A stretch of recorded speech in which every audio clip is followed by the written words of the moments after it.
மனுஷன் பரிபூரண ஆசீர்வாதங்களை பெறுவான் என்று ஆண்டவர் சொல்லுகிறார். அப்பொழுது ஏன் நமக்கு ஆசீர்வாதம் தடையாகி கொண்டிருக்கிறது?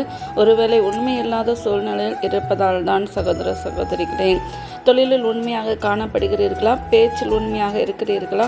செயலில் உண்மையாக இருக்கிறீர்களா? நடத்தையில் உண்மையாக காணப்படுகிறீர்களா? சிந்தித்து பாருங்கள். ஆண்டவர் சொல்கிறார், உண்மையுள்ள மனுஷன்தான் பரிபூரண ஆசீர்வாதங்களை பெறுவான் என்று ஆண்டவர் சொல்கிறார். ஒருவேளை நீங்கள் உண்மையில்லாமல் ஜீவிக்கும் பொழுது எப்படி ஆசீர்வாதம் கிடைக்கும்? சிந்தித்து பாருங்கள் சகோதர சகோதரிகளே. ஒருவேளை உங்களை இன்றைக்கு ஒப்பு கொடுத்தால், ஆண்டவரை நான் உண்மையாக ஜீவிக்க விரும்புகிறேன் என்று உங்களை ஒப்பு கொடுக்கும் பொழுது ஆண்டவர் உங்களை உயர்த்த, உங்களை ஆசீர்வதிக்க வல்லமையுள்ள தேவனாக இருக்கிறார். உங்களை ஒப்பு கொடுக்கிறீங்களா சகோதர சகோதரிகளே? அவர் உங்களையும் உயர்த்தவும் உங்கள் குடும்பங்களை ஆசீர்வதிக்கவும் பெருகவும் பண்ணுகிற தேவன் உங்களை ஆசீர்வதிப்பார். நீங்கள் விசுவாசித்து விடுதலை பெறுங்கள், மனம் திரும்புங்கள். நன்றி. ஆமென்.